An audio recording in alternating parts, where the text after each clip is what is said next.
at this time, I do want to officially welcome you to yet another edition of Roundtable Africa. That is ROTA here. I focus on Liberia. Welcome. The topic we are discussing today is a big, exciting, but very significant topic: the challenges of the African diaspora. I am one, you are. If you're not, your brother, your sister, somebody you know is one of the African diaspora. Welcome. Hit that share button. Let's get started. Let me, in no time, welcome Mr. Sekou Keller, who is the chief discussant of Roundtable Africa. Sekou, this topic is exciting. It involves us all. How you feeling about this one?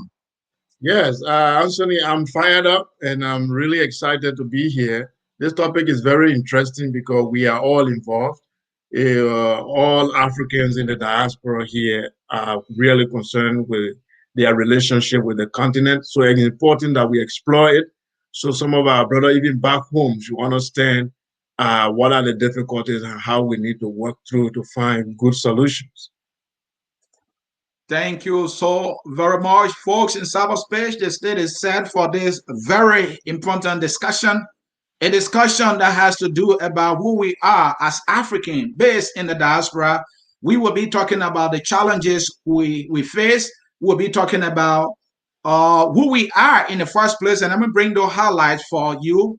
Who are the African diaspora? Are you one of those? If you don't know, you will find out today. That is why you want to be here as we start this discussion. Number two, what are the struggles of the African diaspora? Do you know your struggle? Do you know our struggle? Do you want to really understand the struggles that we go through? You want to be here. Another question will be finding answers for is, what are the contributions of the African diaspora? We want to know the contribution that we make, that you make, and how these contributions are impacting not only the places that we live in the diaspora, but also contributing to Mama Africa. And also, does Africa need its diaspora, or the diaspora needs Africa? Is it us who are in the diaspora that need Africa most, or it is Africa that needs us most? We will provide the answer for you. Now, another question we'll also be asking is, what's the significance of the return for Ghana and Sierra Leone and Liberia? Do we have one? There's something called the return. We will be talking about it. Sekou Keller is here to break all that down for you as we go into the very, very, very important discussion topic. Again, let's get started, Sekou. The African diaspora, I know I am one, but maybe some people don't want to understand this.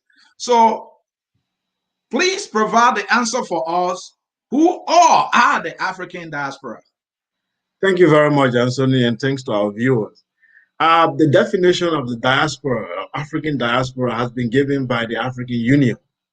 So the African Union defined African diaspora as descendants of Africans living outside Africa, irrespective of their citizenship or nationality, and willing to contribute to the development of Africa. So I take the definition again. Descendants of Africans who live outside Africa, irrespective of their nationality and citizenship, and but willing to contribute to the development of Africa. That's the African Union definition. Now, I divide the African diaspora into two groups. Okay. I have the old diaspora and the new diaspora. So the old diaspora, in my definition, are those who were taken away by force between the 14th century until the 19th century during the transatlantic slavery. These are the African Americans, the Haitians, the Brazilians, and all other groups. These are the old diaspora. Now, the new diaspora consists of people since the end of World War II, and an African who began to go to the Western world for education, for greener pasture, which consists of you and I. We consist of the new diaspora. So I categorize the diaspora into two groups: old diaspora and new diaspora, but the definition is the same. Thank you so very much. So for somebody who does not understand that, I know you lay it out. Uh, let's talk about how somebody who was born here, is that person still an African diaspora? Or it's just those of us who were born in Liberia and moved here? I mean, tell me. Yes. So they like the definition of the African Union. They said Mhm. descendants of African origin. So Okay, descendants of African, those who origin is linked to Africa. to Africa. Yes. So whether their parents or their great grandparents were African, even if they were born in America and they have different citizenship or nationality, it doesn't matter. They still remain African descendants. Mhm. So they are considered African diaspora. So they could be third generation Americans, second generation American. It doesn't matter. They remain African diaspora because of the historical connection to the continent. And this involves all Africans, irrespective of what country or which country that African resides in. Is that correct? Yeah, irrespective of citizenship or nationality. All right. Thank you so very much. Folks, you heard it right there. Whether you're in the Philippines, wherever you are, in as much as your ancestral root can be traced to Africa, it doesn't matter when your forefathers came to America, to Europe, wherever, in as much as your DNA can be traced to the continent of Africa, irrespective of whatever country, be it Liberia or Ghana or Sierra Leone, you are part of the African diaspora. So we are talking to you right now. You know who you are. You are the African diaspora. But Sekou, the issue about struggle is unique to humanity, to put it simply, right? So let's talk about the struggle of the African diaspora. What are the struggles of the African diaspora that we need to know right now? Right. So based on my definition, I group the diaspora into two, Right. the old diaspora and the new diaspora. So I would deal with the old diaspora. That is the African Americans, the Afro-Brazilian, the Haitian, and what have you. We all know their challenges. Their ancestors were taken away and into slavery, and they struggled through until they got independence, and then they fought through the civil rights, and right now they are still living through the police brutality. So they have a lot of challenges, cultural challenges. They have challenges of human rights. That they are living in a world where they are minorities and they do not have certain rights, so they are struggling economically, politically, socially. They are struggling. We all know Black Americans struggle with civil rights, with police brutality. So these are things that they are going through. And they've been fighting their way throughout the 20th century to the 21st century. They've been fighting for their right to be recognized as human beings. And they need a global support to be able to achieve this. So we already know that struggle that they are going through. Now, the new diaspora, we have our own struggle. The new diaspora is contributing a lot to the African continent, but the African continent itself has not really recognized the contribution of its diaspora. So, for example, you have the issue of dual citizenship. The people in the diaspora, once they move to the diaspora, it seems that the country and the government cut them off. It is only in Africa you find many countries where there are citizens that leave the country, they are not allowed to vote. In America, Americans all over the world during election, they vote. When African diaspora, once they move, it seems that their native country cut them off. So they are no longer recognized. So they have some of the economic, they have also political challenges in that area. The economically, the World Bank made a report in 2014 and said that African diaspora in 2015 alone, they sent back 40 billion US dollars To Africa. to Africa, 40 billion United States dollars. That is no investor, single investor has ever invested. There's an article on Front Page Africa, which was written in 2018, January. You can find it. That article is the title of the article is it's kind of trans transaction. I can't remember the title, but it written in 2018 is about diaspora and their contribution to the Liberian economy.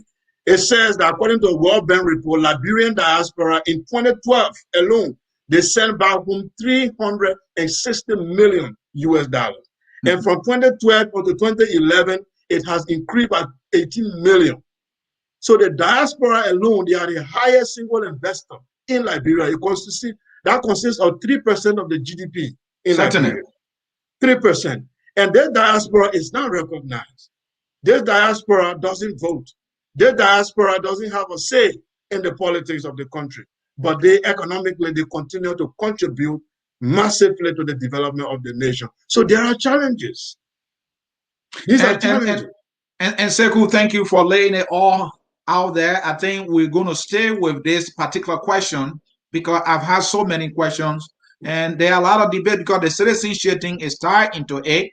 And I also like the fact that you have started providing some answers to this particular question, talking about the contribution of the African diaspora.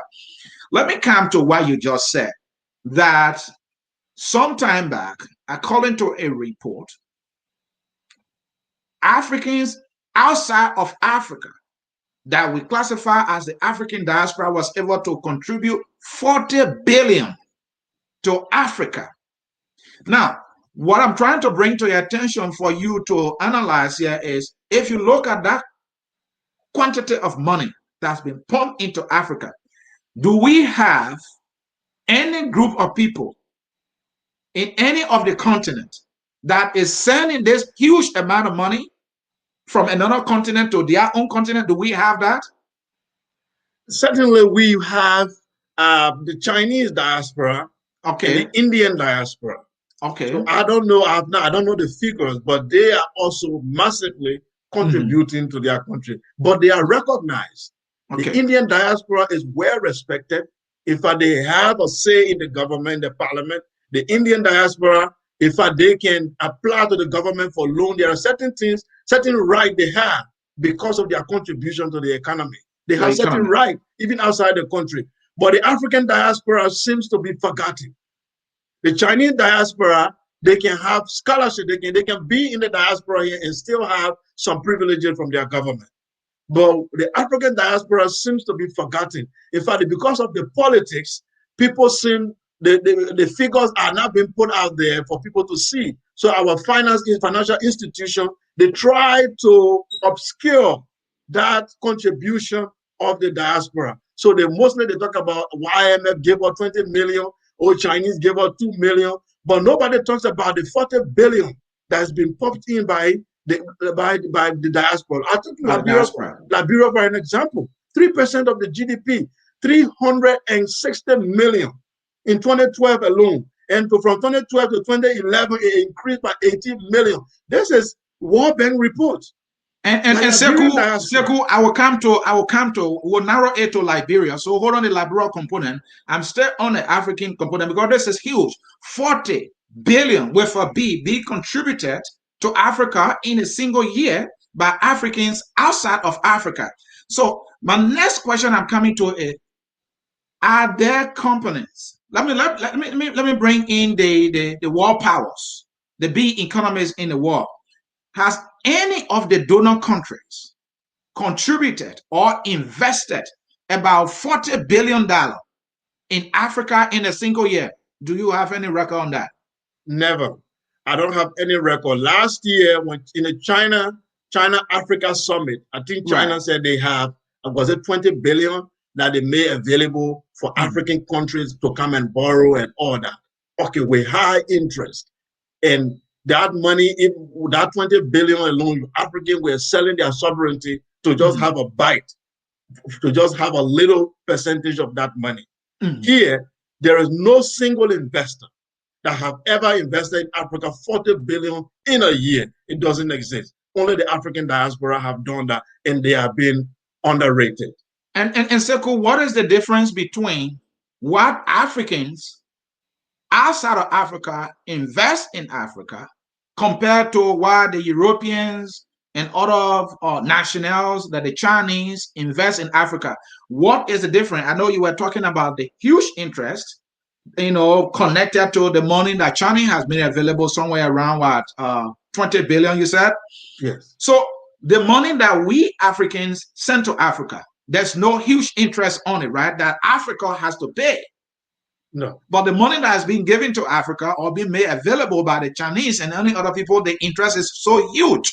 So how do we, as a people, especially our leaders in Africa, tap into this potential, which is the African diaspora, that pumping money in there pretty much with no interest at all? How can they do that? Here's the thing. I'm not an economist, but at least I know 1+1. The diaspora is pumping money into the local economy. Okay. We are sending money to ordinary citizens, farmers, market women. We are sending money to keke riders, taxi drivers, and this money go directly into the local economy, and they stimulate. It is, in fact, it is even safe to say it is the diaspora money that is running the local economy in Africa. So the money given by Chinese and all the multinational companies, they are given to politicians. They are given to government. That's why they are the one we know much, because they are the figure that have been put out there, because they go directly in cash in the hand of the politicians so they can buy their SUVs and drive. But this other money, it goes through Western Union into the pocket of our ordinary people.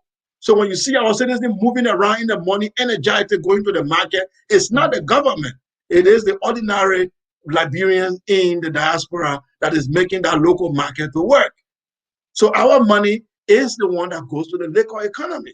The other one goes to the pocket of the politicians. It's not the same. And Sekou, talking about the challenges as well as the contribution of diaspora, Africans, let's come to Liberia now. Last time we had a show here where we have business people, Liberians, that are involved in the shipping industry. They narrated the challenges and the steps they have to go through just to clear a single container.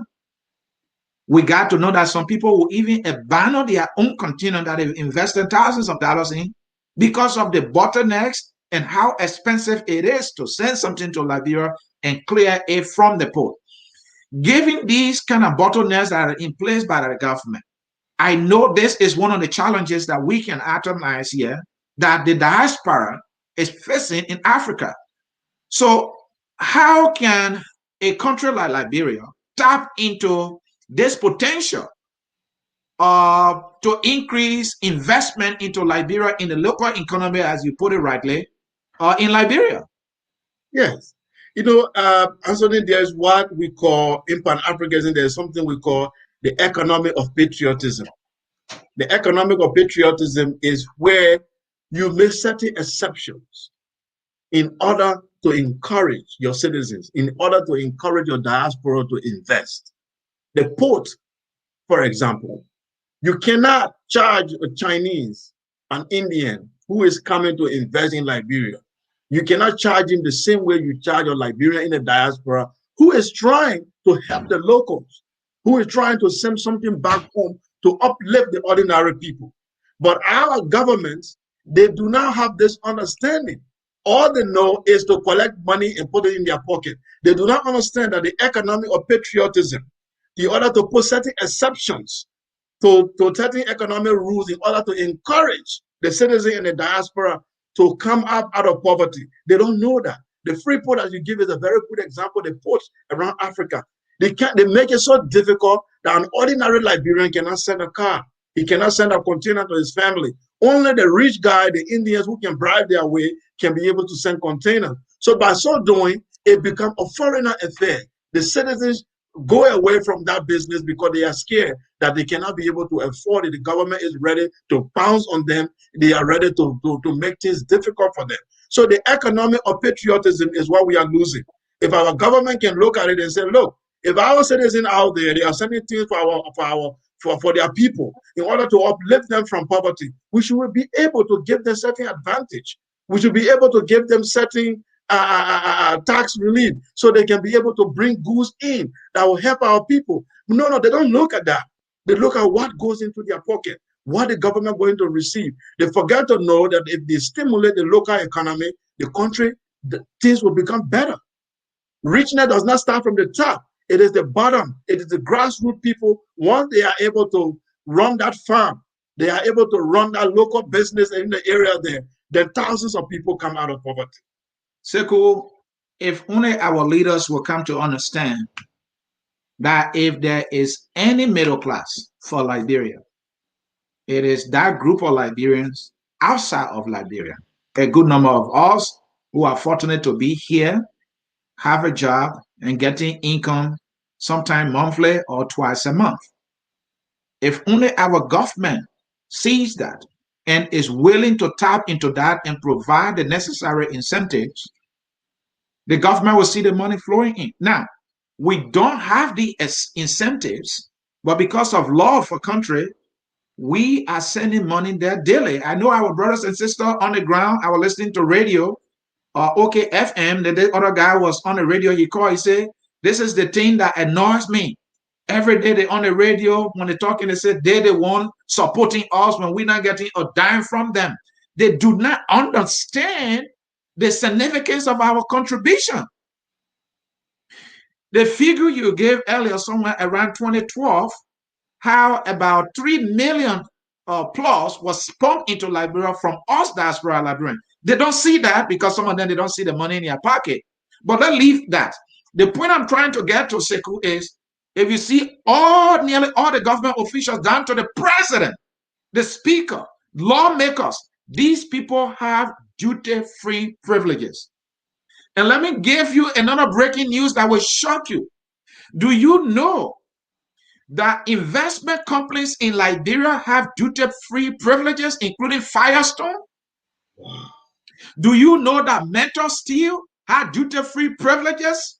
And then an ordinary Liberian here in the diaspora, you can't get a single incentive if you decide to ship anything to Liberia. You don't get that. Mentor Steel have duty-free privileges. Mentor Steel does. Firestone does. Imagine the huge amount of money that's supposed to be going into the economy, but going to this individual just because they are investors. But they deny you and myself those incentives and privileges. Our government officials, including lawmakers, they have that. So they set these rules in place and everything is stopped against us. And then they want to complain about us not making significant contribution. What are the incentives that they have provided that will encourage us to invest into the economy? We are doing with no incentive. How much will when you provide incentive? Before you come in, Sekou, I don't know much about this, but I understand that in Togo, to ship car in Togo is so easier compared to Liberia and even Guinea. So there are some Liberians that will ship to Togo instead of Liberia, and they will go to Togo to drive the car to Liberia. Liberia is being denied of money because of the bottlenecks. So my question I'm bringing to you, Sekou, is how can Liberia provide the necessary incentives to boost the economy by tapping into the potential it has, talking about a diaspora or citizens in Liberia, I mean in America and other parts of the world? Absolutely. Like you said it all. The issue here is about they giving incentives to the diaspora. You see, like what the phrase I just said, the patriotic, the economy of patriotism. You see, you have to put the citizen first and look at these ordinary Liberians that are in the country that cannot afford to export and import. They have relatives who live out there, and these relatives can send them clothes, can send them stuffs, can send them household items, they send fridge, what have you. That alone can alleviate poverty. But you make it so difficult for these people to send these items. And you have struggling population who don't have these things. And you give monopoly to all these Indians and Chinese guys, and they enslave the people. And you guys make little money out of that 3% or 5% of the population. You live good life, and the rest of the people are suffering. I think it's the lack of patriotism that we are talking about. When you talk, they say World Bank say they start quoting economic theory from IMF that doesn't work. The reality is the same World Bank that you are praising, that you guys, they said the diaspora contributed 360 million in 2012. And from 2012 to 2011, 18 million increase. So we don't even know 2021 right now. Western Union is giving out these figures to World Bank. They are giving out these data. So if you say you are not seeing the money, ask your minister, the Minister of Finance to tell you how much came in 1 year and from what source. They could explain to you what single investor has ever invested that amount of money in the country. Now we send this money, and do you even know 12% of that money we are sending is gone to Western Union? Because Western Union is putting taxes and taking almost 12%. And now the free port again that belong to all the port, you make it so difficult for us to send in items. That make local business to collapse. That make the citizens to go away from their own country. And some country like Cotonou that you just mentioned, from the late 90s, they saw that. They said, look, all the countries around here, around in West Africa are making their port so difficult and expensive. If we can make our port free port, it seemed that we will attract the whole West Africa. And they did. So they did that right. Even Nigerians do not send cars to their country. They send to Cotonou. As a result, the entire Cotonou economy rely on the port, and they are making millions. And now Nigeria just recognized that recently. They went around countries and said, look, we want you guys to be sending things to Nigeria now. All the landlocked countries, you should come and do business. Well, they said, no, Cotonou make everything free. The tax is just little thing we pay. But you Nigerian, how many police and taxes we have to pay? How many customs we have to pay? So we are not going there. You see, so Nigerians are not trying to adjust some of these rules. So Liberia have to look into the future. The diaspora wants to contribute more than what is already contributing. They want to do business. They want to lift their people out of poverty if government is not doing it. Make the free port, try to put some incentive on it. Instead of you giving to the foreign companies and government officials who import nothing but luxuries, you give them incentives. And people who want to invest, you make it difficult for them. It's not a right way to run a country. And Sekou, because they have given the incentives to the wrong people, corruption now has surfaced in that area. The government officials, some of them don't have anything to import. They are based in Liberia. They are not that much connected to the diaspora. So people who are connected to them will ship huge items through them or in their name. And the Liberian government will be robbed of the needed taxes for it to increase its revenue base because of the way you structure it. If you made a thing easier and maybe like a flat rate depending on the category of individuals or businesses, you will see more money flowing into your revenue coffers. But that is the challenge that we are facing. And our government in particular is not seeing this thing. Let me give you an example here. Imagine if the Liberian government decides that, look, if you are a Liberian outside of Liberia, if you are shipping a car, it's $1,000 across the board, no driving fee, nothing. And you can go to this account and pay your money, obtain your receipt, your card will be clear. Imagine how many Liberians will be selling cars because we all can afford $1,000. Government will be generating significant amount of money. If you are a Liberian, a 44 container, for example, $2,000 flat across the board. No any other fee will be attached. Imagine how many Liberians will be doing that. And the more cars we send, people who are drivers who don't have cars to drive, they will be able to find cars to drive. It will ease the transportation system. Life will become a little bit easier on our people.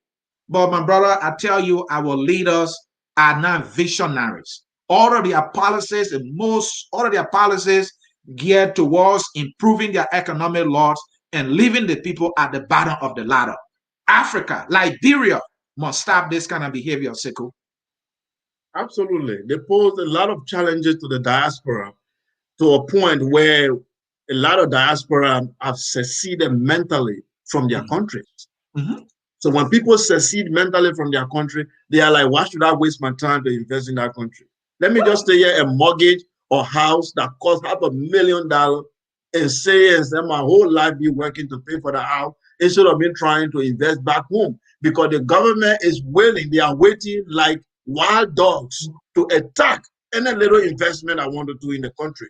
So a lot of Africans have seceded mentally from their countries, which is very dangerous. It is the Chinese diaspora that lifted China up, the Indian diaspora that is contributing technical skills to their country. It is the Indian diaspora that is contributing economically to their country. So you have to consider the diaspora as an economic bloc that is very, very important to the country. Just the way you lay out red carpet to your investors, you need to lay out, symbolically, you need to lay out such a red carpet to the diaspora by giving them incentives. And Sekou, here is the thing.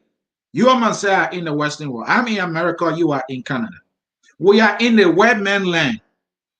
The white man gave me a mortgage loan of $350,000, and I am paying it. Imagine if Liberia as a country, knowing that I have a stable income, even though I'm outside of Liberia, can provide incentive for Liberians outside of Liberia to take mortgage from banks. Maybe this money can be provided by the Liberian government through the commercial banks, so that the banks too can make money and be able to create job opportunity for the thousands of Liberians that are graduating from the University of Liberia with bachelor in business, right? So if I want to get a mortgage loan in Liberia, apparently it might be 100,000 or 75,000. I can use that to build a house. I will be able to afford the mortgage, assuming maybe it's a 30 years or maybe 20 years or 15 years. Maybe my payment will come to a $500. I can afford that. When you create that incentive for your people, your middle income earners that are outside of the country, they will now be pumping that money into it. Every time I pay that $500, it goes into the Liberian economy. I may decide to rent it.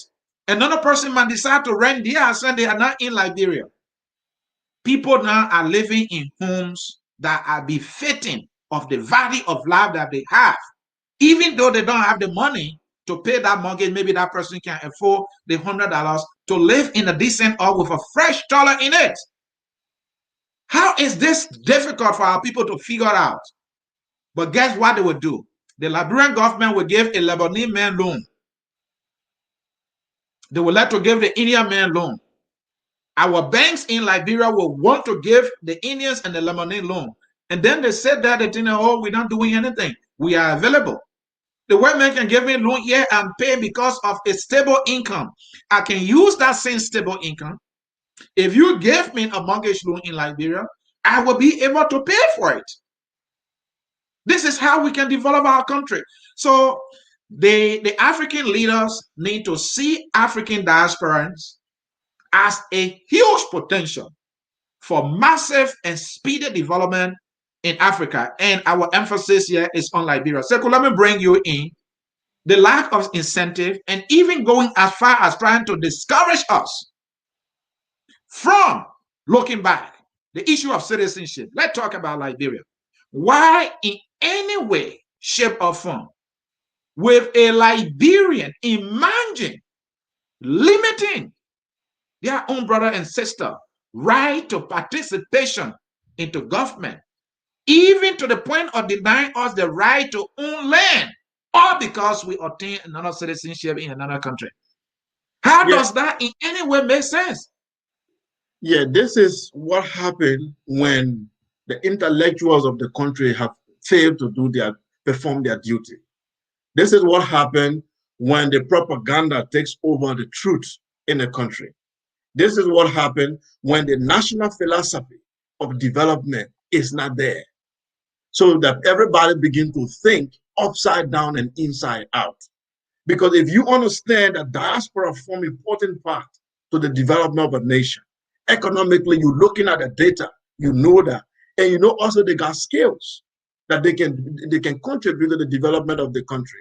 Then what you do, you find a strategic way to incorporate these people to contribute more to the national development of the country. You don't try to push them away.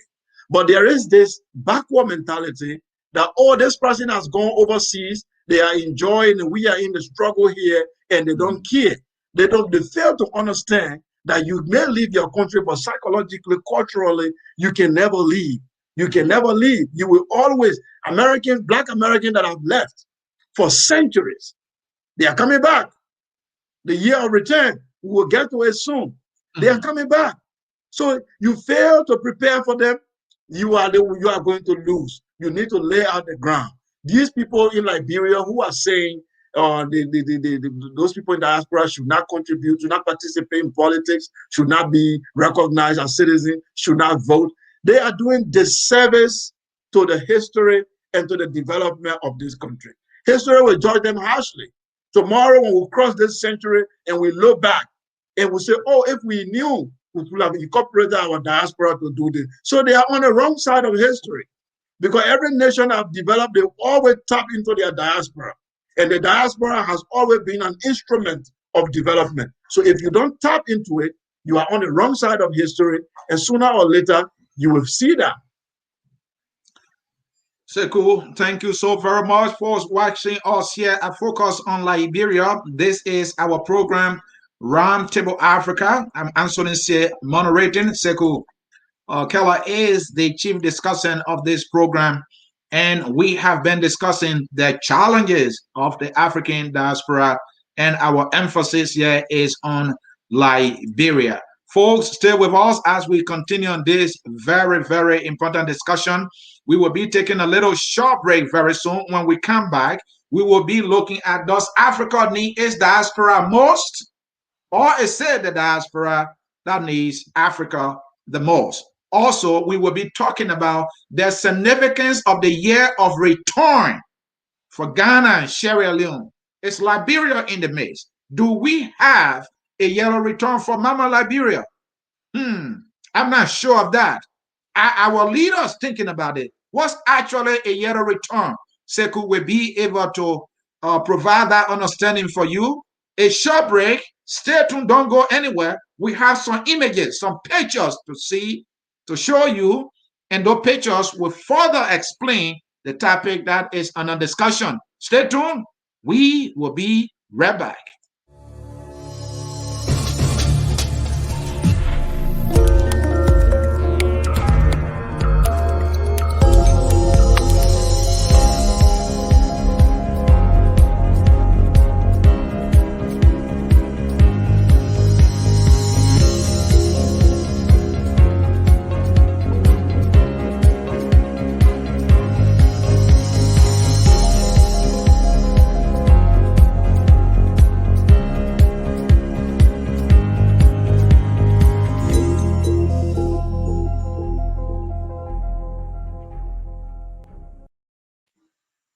All right, folks, thanks so very much for staying tuned. This is Focus on Liberia. This is our program, Roundtable Africa.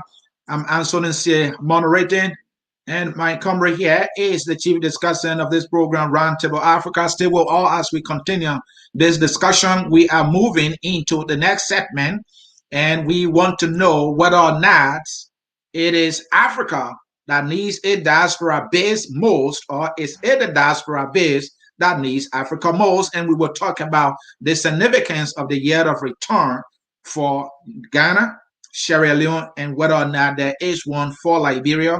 Sekou will be telling us why Liberia should look in that regard. But before we get to that, we have some images to show you, to further provide the answers and understanding on this very, very important topic that we are discussing.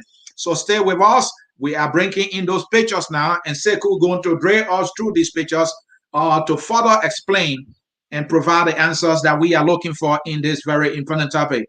Sekou, I see a picture there. It's right by the sea, a beautiful sight, and I see something like a gun. What is this? Why do we have to show this to our audience? So this is the Cape Coast castle, or they call it slave castle in Ghana. This has been the center of pilgrimage for African Americans and Americans from the diaspora all over Latin America, Brazil. They come here. This is where one of the seaport that the European used to ship African out of the continent in chains, taking them out into slavery. These monuments remind Africans of their past. And when the Africans of the diaspora, the old diaspora, come back and they see these buildings and they begin to see the bond, the relationship that were between us, that were cut off due to circumstances of history, and that we Africans have a responsibility to lay our hand, to send out a hand of friendship to these brothers of the old diaspora, that Africa needed to commemorate a day of the slavery, the day the Africans were taken out of this continent. We have a lot of holidays, but we never commemorate the day our ancestors were bound in chains and dehumanized, the greatest crime committed in the history of humanity. So when these people come by and see this place, they cry. This is where they were separated. So when you see an African American passing by you, he could have been your cousin. He could have been your brother right there. He's nobody different from you. He will have taken from your tribe or taken away from your village. But these buildings remind us always that there is a historical connection between us and our old diaspora that we must tap into. And Sekou, before we move to the next image, this is in Ghana. Ghana is making millions of dollars because of this site alone. And we know the history of Liberia couldn't be more unique when it comes to the issue of African American as we know it. Why are we missing out on that Ghana is enjoying today? Because we have a unique history that we can sell to make more money than Ghana is doing right now. Absolutely. We will get there through the images, but you see, yes. All right, let me progress. Sorry, yeah. Okay, let me progress. Here we are. So here you have, if you watch the movie Black Panther, yes. You see these young ladies here, they were some of the important actresses in the movie. So what happened in the Black Panther in this century is what we call the Cultural Revolution. The African Americans who returned to Liberia in the 19th century did not have that orientation of understanding of African culture and its importance in the development of Black people. They were not having that, they didn't have that education. So they brought the Western culture and imposed it the same way it was imposed upon them in the plantation. But what is happening in this century, the African American consciousness has evolved. They have not seen the importance of tapping into the African culture. That's why they produced one of the greatest movies in this century called the Black Panther movie, where the Black culture was celebrated, where the African culture that Nigerian movie portrayed as juju, as witchcraft, they portray it as a classical culture that needed to be tapped into. And this to show you that the African American now are culturally and consciously ready to unite with the continent. So it will no longer be about civilized versus uncivilized, but a group of Africans coming together to do a cultural revolution. And Sekou, and what I remember also about that Black Panther movie is the first predominantly African movie made to have generated $1 billion within just a month. Yes. Because of the attraction. And what I saw also is they didn't just display the richness of the African culture, they were able to demonstrate that the African culture has technology. So you saw the display of technology in it. You saw civilization at its best, brilliance. Yes. And so you could see how these people have taken ownership of their Africanness, the richness of their culture. So we are missing out here as a country in Liberia. We need to be able to call these people, hey, Liberia is the real deal, but we are not doing that. Let's bring this one. What is this image? Yeah, go ahead. Let me see that last image very quickly and show you something else that I didn't explain. You see that couple of, there's two people on the right there. You see the man and his wife standing in that white clothing. Right. So that man there is called Brother Jabari. He's a priest, an African priest in New York, with his wife standing there promoting African spirituality in his highest form. They run a shrine called the Shrine of Ma'at, where they teach African culture in the classical form. Right now, they are building a temple in Ghana to teach African culture in this classical way. Imagine African American coming back home, they are not seeing themselves as queen, but seeing themselves coming back in the tradition and rebuilding it in a very classical way. This is a very lucky moment for us as African people. Thank you so very much. Let me progress here. And then Here, this one. this building from Liberia, Wow. it tells a story. When the African Americans arrived, the first year of return, if we would say it that way, happened in Liberia and Sierra Leone, where the African American decided, look, we want to come back. But the education and the culture was not there. They were programmed in the white supremacy way.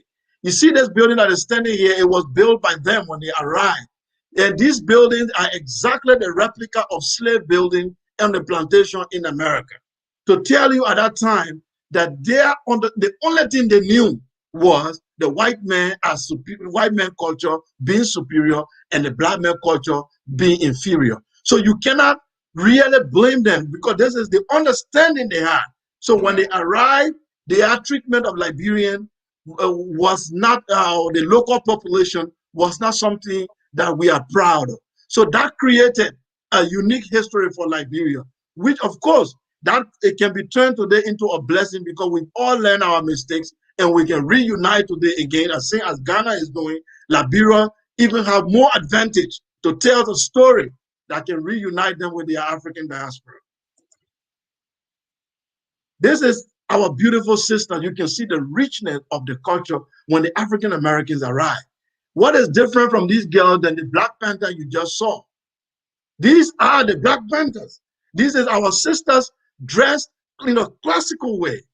But when the African American who arrived in the 19th century in Liberia, they didn't recognize this as a classical culture because of the kind of education they received. But today, we now recognize it as our classical culture.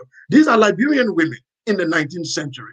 So today, the African American consciousness has evolved. And we African on the continent also, our consciousness has evolved. So it is time to rehabilitate our culture, to send a hand of friendship to them so we can build together. All right, so that will do it. And folks in cyberspace, this is Focus on Liberia. This is our program, Roundtable Africa.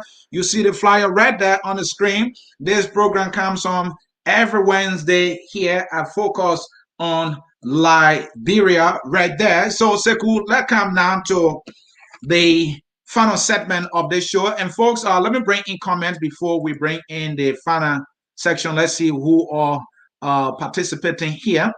Let's see here. I glamorize nothing on this F is free. Yeah, from Dolly Gissing, it is possible for us to organize a system in rich countries that can contribute specifically to infrastructure development in Liberia. And Sonny, I agree with you. Can you guys at the top propose such a system that can generate such a revenue? We want our contribution to make a nationwide difference, not just at the local level. Yes, my brother, you are right. People can make a proposal, but the government should be able to be a partner. That's how it works. John Mixon, right? That's a great point. We made a lot of points, but that's one he is reacting to. He said again, that is so true. He's loving the discussion. Yeah, from Ablamo again, a lot of African Americans are moving back to Africa. All these people should be going to Liberia. Liberia is that place for them, but we are wasting time. John Mason, let's play a 1 month moratorium of remittances to Liberia in protest. He is saying, like, yeah, from John Mason again, the fact of the matter is Liberia should take the lead on return to Africa. Our history is more connected to the returning of African Americans to Africa. We are losing out, let me say it with capital letters, we are losing out of the economic gains of this great return. That is correct. There is somebody here providing some numbers. That is Tale K. Tule in 2004, 58 million. 2008, 58 million. This guy is giving a lot of numbers. Though this is a report from the IMF that he has shared here, showing all the figures, the numbers are right there, talking about the amount of money Africans have contributed, and also maybe Liberians in the diaspora have contributed to Liberia. Sekou, let me bring in the final segment. Let's start with this one. So the whole thing here, Those of us who are outside of Africa, is it us that need Africa most, or is it Africa? Is it Liberia? Is it the leaders there on the ground who need us most for us to be developed? Yes. If you listen, if you someone who loves reading the Bible, you know the story of the prodigal son. Mm-hmm. The child went missing and decided to remember home and come back. Both the child and the father needed each other. The son wanted to be home. He was happy to see his father. And the father was happy that his son who was lost has returned. Now it's both ways. The African continent, as a mother, needs her children because she cannot develop without her children. Liberia, in particular, after the Civil War, we saw it was the diaspora who began to come in, what to do. They sat around the table, discussed, and brought the country back to life. So now, even moving into the future, the diaspora is still very, very significant. When Ghana got her independence in 1958, their president did something unique that is helping them right now that people don't know. The president went back to the diaspora and looked for African American intellectuals and surround himself with those African American intellectuals. W.E. Du Bois, even the other guy from Guyana. He wrote for these guys and said, look, come. He built, some of them even died, like W.E. Du Bois, who was the first African American to receive a PhD in Harvard University.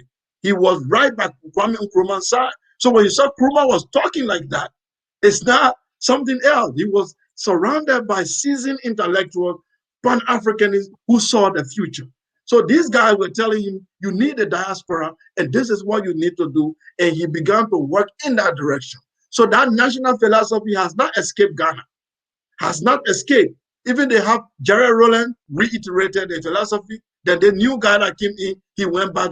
Every now and then, a president will always rise in Ghana to send a hand of friendship to the diaspora because the foundation is there.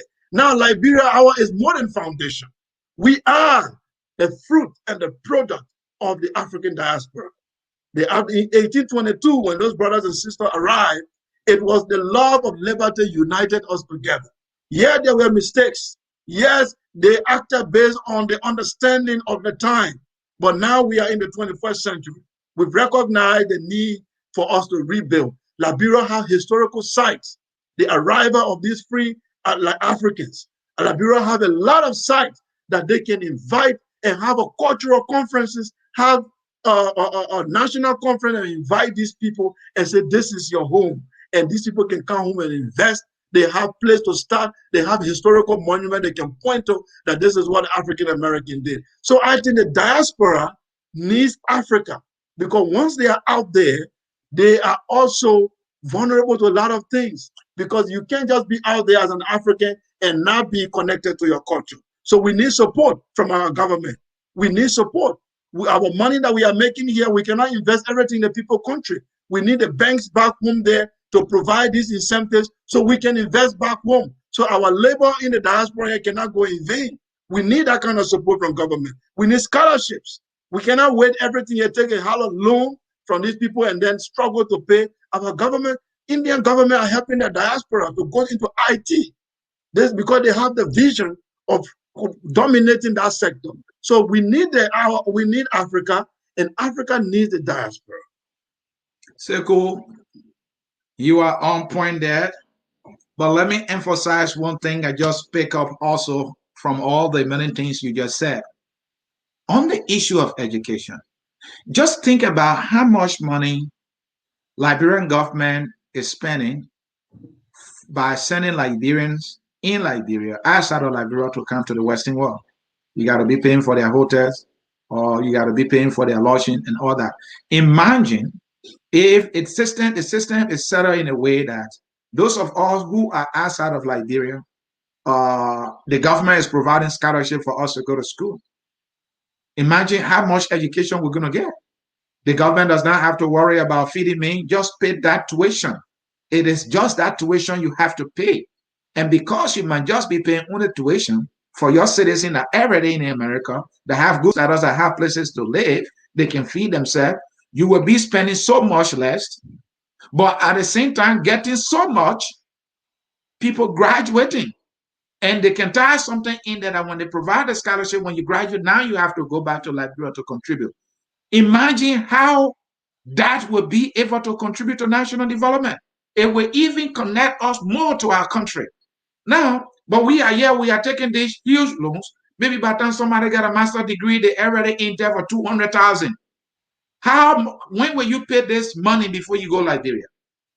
And for some unscrupulous individuals, just because they have taken these loans and they are burdened with this debt, and you, the Liberian government, if you hire them, these people end up stealing the money in Liberia. I'm not saying it's a justification, but a temptation has been created. They will steal the money to pay that money to the Americans. And what happened? They are taking the money from Liberia and bringing it to the US. Whereas if you give them the money for them to get education, when they go to Liberia, when they work, whatever they get, they will stay in Liberia. It will grow the Liberian economy. Common sense. Can we Liberians think about that? Can our leaders tap into that? We have to be strategic. We have to be strategic. The diaspora remains a huge potential. In fact, the potentiality, it is so much impeccable. And if only our leaders can tap into it. Sekou, I don't know how to emphasize this thing more, but it is just right there. Right there. And our connection with our African brothers and sisters, we can hold their hand and take them there. You come in, Sekou, so we can go to the final segment on this year of return. You are absolutely right, Anthony. When I was, I joined a party called the Economic Freedom Fighters. So we were trying to write the vision of the party. So I came up with something called a NYSC, the National Youth Service. They said, what is that? I said, look, the country, some of us in the diaspora, the government can sponsor you, you go to school. But when you graduate, there's something called National Youth Service. You cannot work as a doctor, engineer, teacher, anything in Liberia if you graduate outside the country until you serve the nation for 1 year. It's called the National Youth Service Corps. When you come, the government posts you anywhere, in the counties, anywhere to go and work. When you work in the National Youth Service Corps, before they give you a certificate that you have served your country, haven't graduated outside the country. Now, you will have the experience. You will understand the local population. You might even decide if your skill is wanted right there, they will even hire you there. You remain there and start contributing to your country. So imagine Liberians coming from all over the world to come and serve in the National Youth Service Corps, the kind of skills they will bring. So you will not even need a lot of people in government. You don't need all this ministry to be filled of people, because every year new brains are coming from all over the world to come and serve in the National Youth Service Corps. I said, this is the way you upgrade the country. And even the health sector. I can be here. I pay, there's a national health insurance. I pay $50 every year for my father, my sick father, for the health insurance. When he's sick, he just go to the hospital. Because I'm paying $50, I don't feel it, or $10 to the national health insurance for my father or for my mother. So when they are sick, they just walk to the hospital and get medicine. You know how much revenue they will generate from the diaspora? Because everybody, we don't want to be called every minute. Your pa sick, your mom sick, you have to send this money. But if I'm paying $20 to the national health insurance, and my mom is saying all she needs to do is call the ambulance and walk to the hospital, I'm already paying for the insurance. The system is efficient, money is coming in. It's not, we don't need Harvard degree to do that.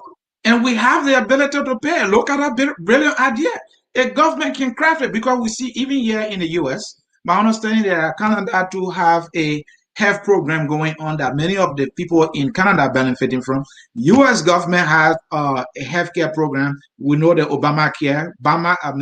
Joe Biden is trying to resuscitate it to make more Americans to be able to sign up. Can our government set up that which you just described eloquently, an insurance scheme, whether or not you're outside of Liberia, that you can contribute, let's say $50 or $20 to send, you know that your parents are in Liberia and they are getting to that point where their immune system is not strong and they will need medical care. Do you know how many Liberians will be pumping money into that on a yearly basis? And the government can decide what to do with the money to provide care for the people.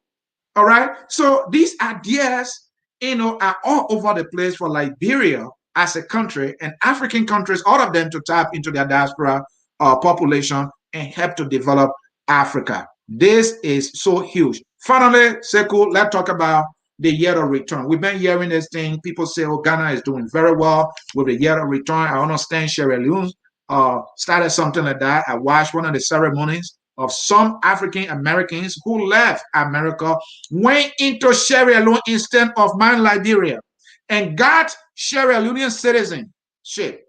But in Liberia, mine Liberia is denying me my citizenship because I got one from the white man.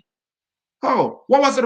What's about the one I was born with? But let's talk the rate of return. Start with Ghana. What it is that is happening in Ghana that everybody's talking about? What are the economic benefits it is driving to Ghana? Let us know. The year of return is a cultural revolution and has economic, political significance and benefit. And those who are smart are tapping into it already. So in 2018, according to calculation, it's been 400 years since the Africans were taking out the first slave of Atlantic slavery, left the coast of Africa and went into the Americas. So the African American, remembering their history, decided to reconnect and see and visit their motherland. So Ghana tapped into that moment and said, return home. This is your home. They organized festival and they welcomed these people. That year, the year of return contributed $1 billion into the Ghanaian economy. $1 billion. That's what they contributed. African Americans alone, getting on the plane, coming to Ghana to visit, buy food, spend a night in a hotel, go to the local market and buy some local. They contributed $1 billion into the economy. Culturally, these African Americans, they come back home and some of them decided to establish institutions. Some of them decided to build beauty salons. Some of them decided to invest into the economy in real estate. Now, Liberia has not taken anything from this opportunity. In fact, Rwanda, that is not even connected, because we know that most of the slaves were taken from around West Africa and Central Africa. Rwanda, all the way in East Africa, did their own year of return. Can you imagine that? Thousands of African Americans went there and they started investing in real estate. Rwanda. And you know that most African Americans probably may have come from Central Africa or West Africa. But that's because these people are visionary. They have seen that there is a cultural revolution taking place. So they tap into it. Liberia does not have any visionary, either in the government or in the civil rights, in the civil society, to think and advise the system and say, look, we are the African American in Liberia. If that is safe to say, let us tap into this year of return. Welcome our brothers. Have a conference of national unity. Welcome them. There's economic and cultural significance for this. It is a historical significance for this, because it's a cultural revolution taking place. Liberia should not be left out. So Liberia, unfortunately, did not benefit because we have leaders who do not see tomorrow. They only see today. So that's what happened. So Ghana have visionary leaders. That's why they were able to tap into it. And I really congratulate them for doing that, because it's going to benefit the entire continent. But those who tap into it will benefit the most. Because African Americans, it is estimated that they spend $2 trillion. African Americans alone, their spending power is about $2 trillion. That is higher than any country in Africa. The African American alone, they are just about 50 million or less. Their spending power is $2 trillion, higher than any country GDP in Africa. So if they tailor that amount to any country, either in real estate, whether in any other business, in industry, in agriculture, that country will move straight from being poor to a middle income country. That is the fact. Okay? And Liberia has not tapped into this. It's very, very unfortunate. It's an opportunity missed for the century. Sekou, it is very, very unfortunate. And folks in cyberspace, I really, really want you to call. This is a topic for us, especially those of us here in the diaspora. And what I want you to do when you call, please share an idea that you may have that policymakers can be able to pick up to see how we can tap into the huge potential that we have as a country, meaning us in the diaspora, for the development of our country. Because when we do this thing collectively as a people, Liberia will boost its economy through the investment that will come from us. And you can also speak to the issue of restriction that they are putting on us, whether or not that is even necessary. Let's talk about this. You are an American, somebody is a Canadian, and these people enjoy so much rights in the white mainland, but in our own country, our own brothers and sisters are restricting us. There are no incentives for us. They are giving duty-free privileges to huge companies like Mentor Steel and Firestone, government officials who are making several thousands of dollars on a monthly basis, get all the duty-free privileges. We want to invest, we don't get any of that. But in fact, they are even making things so difficult for us to be able to invest in our country. Send a container right now, send a car. You will get the heat and you might be discouraged from doing it again. These are the issues that matter. These are the challenges we face at diaspora, but the potentiality is right there for our leaders to tap into it. They just must create the necessary incentives so that we can be part of that country that we dearly, dearly loved, and will continue to love. The phone lines are open. Sekou, let me see if we have a caller. I don't think we have a caller yet. So, folks, keep calling. Please try to write in your calls. The number right there on the screen. You can see it in the scrolling text. That number is 605-313 6004, and the code is 791-403#. I'm going to put it on the screen. We have a caller already. That's the man, James Lassa. I know this gentleman. He does not hold back. He does not bite and blow. Let me bring in James Lassa. James, just give me a moment here. Let me do a connection here quickly. Let me do a connection here quickly and make sure that you will be heard loud and clear. James Lassa is joining the conversation here. James Lassa is joining the conversation here. Let me see. Yep, James is connected. James is connected. Mr. Lassa, quickly to the issue. Let me see.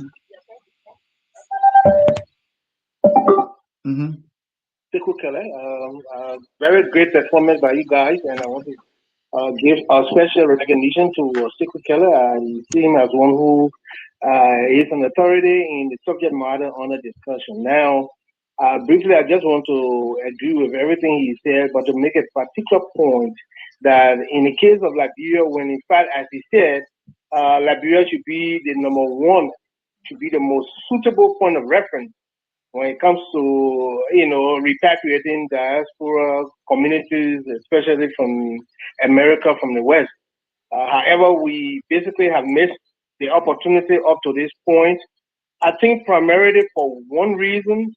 The reason is that our leaders, not only that they don't have vision, they are also very wary of having independent minds in the country who will be eventually a source of opposition or so. So as a result, they are not interested in encouraging that at all.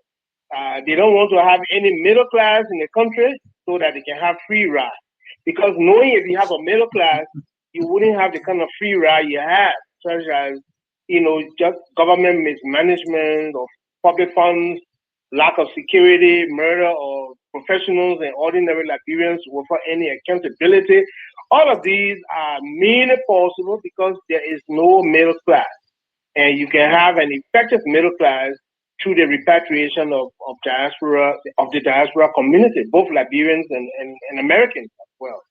So that's the point I want to make about that. Until the day we have a visionary leader whose primary interest will not be to enrich himself or for him and his cronies overnight. Until we can have that kind of leader, we are going to continue to be in this dysfunctional state, unfortunately. Now, regarding my own idea about how that can be done, one key way to do that is to make sure we have a leadership that is not a replica. We do not replicate what we have under George Weah, unfortunately, and what we had under Ellen Johnson Sirleaf. Because pretty much, like Costa was saying this morning, and Sony, I don't want to politicize this topic, but you can discuss it without discussing the facts. The point Costa was making, which is very factual, is that the Weah government is a replica of the Ellen Johnson government, and is in fact it is a little bit better version of the Ellen Johnson government. So anything you say bad about Weah, all they can tell you is why? Well, Ellen did it.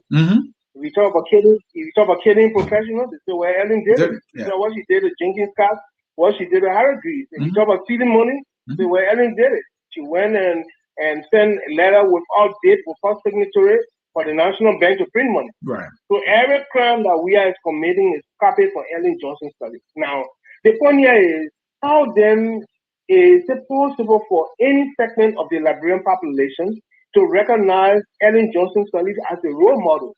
Meaning in the women's groups, it's just so unfortunate. And so I was reading a book by one Majani, and he was saying that the current generation of people you have are kind of really comfortable with contradiction, which is that they can be hypocritical. Certainly. They can say one thing that they don't like, and depending on the situation, if it is appealing to them, and they will be okay with that.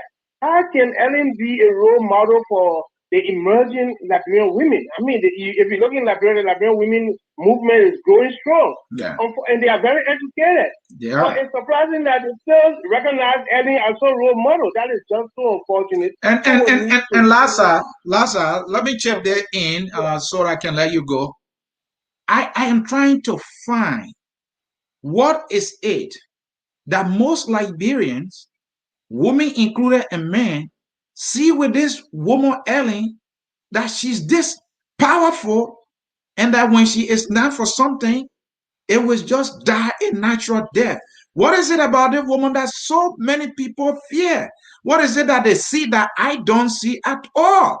To think that this woman is so connected and that she's like has this magic wand that she can turn the heads of leaders around the world, and so you have to work with her, just in any capacity, despite of her diabolical record. What is it? Do you see what I see? Yeah, I see that. Number one, the first and the number one key quality of that is bitterness. Ellen Johnson Sirleaf was the wrong person to be elected in Liberia following the war. The woman harbored strong, profound bitterness, vengeance against the Liberian people for overthrowing the Tory party. She had that grudge. I saw the video of the woman testifying in Congress when Joe was in power, how she wanted to come home, and the mean part she reached when she started crying before the congressman was when she was saying that how Joe made her mother to not be in Liberia. She was in Virginia, right near me here, Virginia, and she died, and she couldn't be buried by home. But she, the same Ellen Johnson Sirleaf woman, paid people for money, paid people to kill her. A lot of people, and even our own people, get into that grave. At least she got her mother grave in Virginia that will be there forever and well taken care of. We don't have our graves. So that's the number one. She's very bitter and vindictive. Number two, she had power. She had power, and she used the power to manipulate her way. So many people are weak, not only Liberians, the whole world. I think they say about 95% of people are relatively weaker than the other percent. And so when they see her doing that, they think it means she is omnipotent and she can do anything. That's not true. She used the government money, she used the government money to pay for PR, for lobbyists, to project her image, and she bought awards and paid for a lot of trophies. But she's not always a winner, and I think her time is out, to be frank. Ellen went to Ghana, for example, 2003. She wanted to be president of the interim government. It didn't work. She failed. She failed in that. All right. So she's not always succeeding. Thank you. And she came and said, because she was afraid of accountability, the TRC implementation, she said she wanted a young generation to take over the country, only because she and we had been jointly ruling the country from 2005, deceiving the people. She added we are pretend that he's a general opposition. Only when he needs money, he puts people in the street. When Ellen give it to him, he tells people to lead the street. Sometimes when he told people with the demonstrators that he told them to lead the street, they would say, no, we haven't got an answer. And he would still call them out of the street. So it was like a deal, and that deal is still going. Now he's in power. She out, two of them are joining within the country. And that deal we are struck with her. It pays off for we are right. We are is the guy in charge. You are right about even the ambassadorial position that was given to Weah was a fiasco, and I understand that guy was given $250,000, and he did absolutely nothing. He never united any person, to the other in Liberia. Sad time for Liberia. Nothing. It was just a payoff. It was just a payoff because two of them are in the field to deceive the people and make them know that each other, that they hate each other. That's not true. All right. Now that we are, I'm telling one more minute, Tony. I know you have to go. Right. One more minute. Now that she knows that the WEA government has gotten unpopular, and she's coming back to confuse the place and make sure he wins again or so. And now is demanding not that we need a young generation of leaders, but that we need a female leadership. That's a new talk again, so as to confuse the Liberian people. I can tell you, Tony, that is not going to work. The Liberian people will elect who they want, and Ellen is going to have little to no influence in terms of the ultimate outcome of the next of the determination of the next national leadership. So everybody will know that Ellen has a limit, and she cannot do it again because she no longer has any power. Thank you very much for the time, and I do appreciate it. Thank you, James. And I think I'll reach out to you. You need to come for us to talk about, the future of politics in Liberia. This old man coming back into this thing, I'm afraid because she will muddy the water and confuse our people. And we might get the wrong person again. Just for her own protection, this is what she does best. Thank you so very much, James. I appreciate the call. I will reach out to you. Folks in cyberspace, focus on Liberia, Roundtable Africa. Sekou, I think we have exhausted our topic. Before I can read a few comments, you just listening to James. What you make of his contribution? Yeah, absolutely. I think Jim is right. Liberia missed a chance because we don't have visionary leaders. We have leaders who are spreading mediocrity. When you build 2 kilometers of road, we clap and dance, and that's it. And then when you accuse me of doing bad, all I need to do is to cite my predecessor and say, he didn't do it better. So if I do it like this, so you should be grateful. Mm-hmm. So that is very, very unfortunate. If I run for office, it's because I have solutions to the problem. I did not run to accuse my predecessor. I'm running because I say I have this idea that will be able to fix the problem. So if I'm there and the problem is not fixed, I should take responsibility. That's why many African politicians don't do that. They say, I will build bridges in the desert. Then when they get there, now they say, but the desert is difficult. They say, but you said it. When you were campaigning, so you didn't mean what you said. They said, well, I only said I would do my best. So this is the situation we are in. A politician or anybody in politics or in the army or anywhere, according to Thomas Sankara, who does not have a philosophy is a criminal in preparation. Is a criminal that you guys are about to give office. If you come across a politician who doesn't have any philosophy of development, he's not here have anything that he can explain. That he said, I believe in this philosophy of development, but he's just saying that based on my career, my competence, and my name, my popularity, put me there. That's a criminal in waiting that is about to send the country back to the Stone Age. So I don't like discussing politics much, but I believe that George Weah, Ellen Johnson Sirleaf is the same thing. There's nothing different. And even after George Weah, the current opposition, unfortunately for Liberia, I don't see any bright side. Did you say unfortunately or fortunately? Unfortunately, there is no bright side yet. Thank you so very much. Let me roll in a few comments here so we can call it a day. John Mixon, very basic guy here. We need to challenge our government to start making it easy for foreigners to obtain loans in our country and start creating an easier path for Liberians. All right, like from foreign guy. This guy is a foreign guy, and he writes, maybe the government can do a student loan repayment for the ones who rarely have their degrees and experiences to return and help based on their contract. He writes. Like from John again, My dear brother, we do not need to come to America to obtain Western education. 100% with you on this one. We can create an online education scheme right in Liberia connected to American institution. Brilliant idea. Are our leaders listening to these ideas the Liberians are proffering here, or they are just in their offices doing something out of the ordinary and not paying attention to their citizens? There is no guarantee that the money will not be misapplied. That is Eric J. Peabody. John is busy here. We need to offer land in less developed areas of Liberia when African American can purchase. Yeah, I think that African American can purchase land and trigger development. Excellent point there. I couldn't agree more. Lincoln Gattel, we are selfish group of people. He has pulled out his emotion there. He might be disappointed as I am. What kind of photos will be on the new Liberian banknotes? I wish we were discussing that topic. Your legislature, the House of Representatives, they have given the authorization for the money to print. We don't even know the pictures. This is the kind of country we have. Lazy leaders can't do simple things. Up to now, we don't have pictures in the newspaper about the money that they are talking about. You should have designed these things and have, hey, this is what we want to print. Tell us whether or not it's right. Well, we don't have that. Seko, time is fast spent. I'm sure we had a great conversation here. I will now get your concluding statement on this very important topic that we discussed today, which is the challenges of the diaspora. Yes, that's the challenges of African diaspora. What's your closing statement on this topic? Yes, my closing statement is that the diaspora is part of Africa and Africa is part of the diaspora. We should not be treating our diaspora as if they are foreign invaders.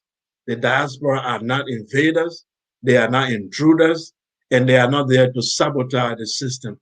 That is the perception politicians gave to ordinary citizens, that these people are invaders, they are intruders, and they want to sabotage the system because they live in good places. No, on the contrary, when diaspora walk around and they see beautiful street and houses, they become jealous. They want it in their village. They want it back. They want to see similar development back home. So that cannot happen by accident. There has to be a conscious effort to connect the diaspora back to Liberia. It will not be just we taking plane, going home, visiting, coming back. Those kind of relationships will always be there.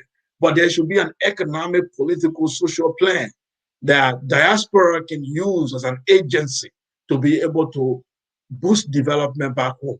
Our brothers and sisters back home need jobs. They need opportunities. Everyone will not cross the sea. Everyone will not be here.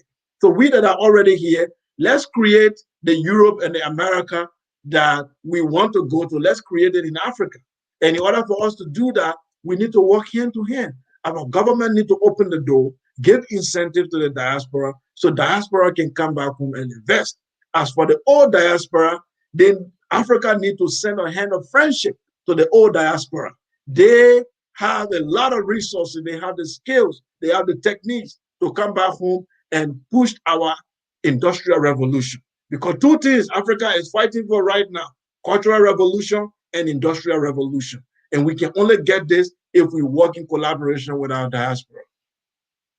Thank you so very much. Sekou is the chief discussant of this program, Roundtable Africa. I'm so sincere. I moderate here on this program. This is what I have to close for you. There's a gentleman named Dennis Ja. He is a member of this platform. A few years ago, he wrote on his blog something he titled, "Oh, Foolish Liberians." He was just wondering.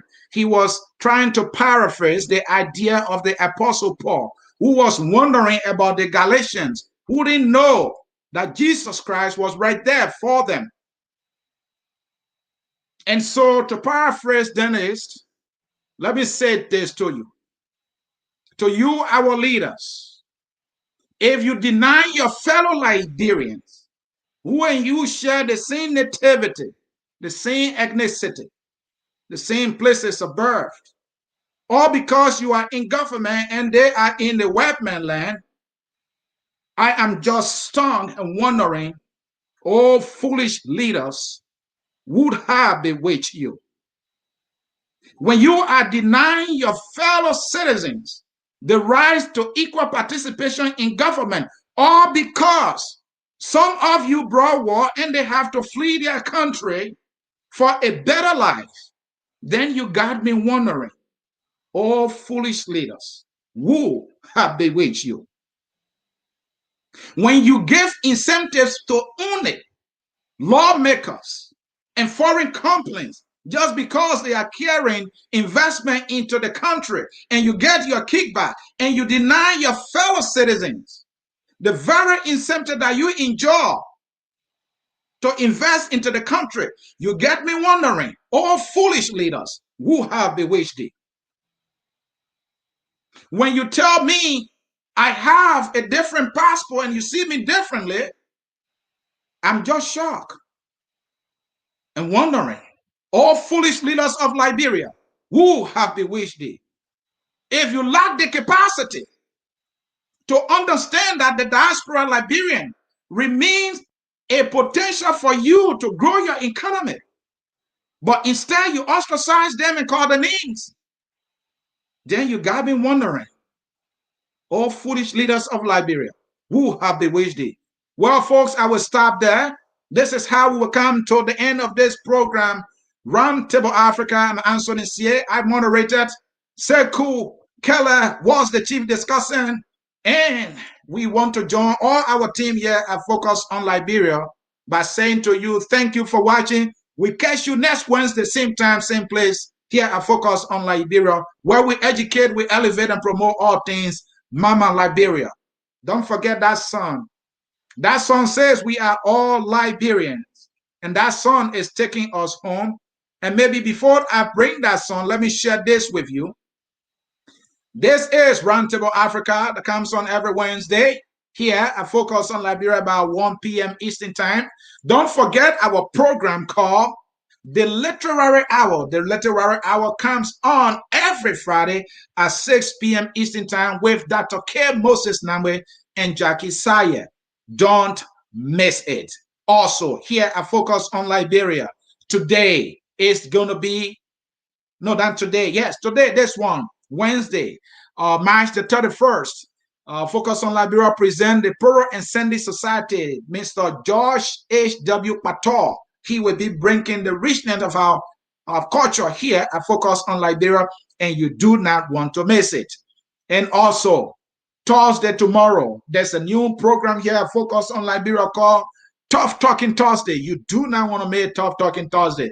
We have George Cannon. He's a political commentator. He's experienced. He does not hold back. Dr. Jeremiah Wapo, the political leader of Vote, he will be here. He will be talking tough. Finally, the chief political analyst of Focus on Liberia, Mr. Wayman Coney, will be here. Some people call him the CDC Pape. I don't know why. Don't ask me. He will be here and they will all be talking tough. Now, finally, your song that says, we are all Liberians is taking you home. I'm Anthony Sie, and I want to say bye-bye on behalf of our team. We are Liberians.